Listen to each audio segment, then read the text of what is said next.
साले जब भी मैं इधर उधर जाता हूँ तुम लोग सब बैठ जाते हो और जैसे आता हूँ काम पे लग जाते हो। साले तुम लोग मुझे चूतिया नहीं बना सकते। आज तो सब पे नजर रखूंगा। अबे ओ, तू इस घर का ठेकेदार है, मालिक नहीं। और इस घर का मालिक हमको पैसा देता है। साला जवान लड़ाता है हमसे। चल जाके काम कर। सबका हाजिरी ले रहा हूँ, बताना कौन कौन आया है।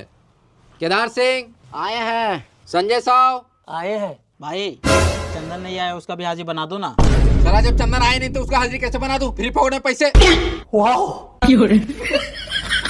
हैं? ये क्या हो गया?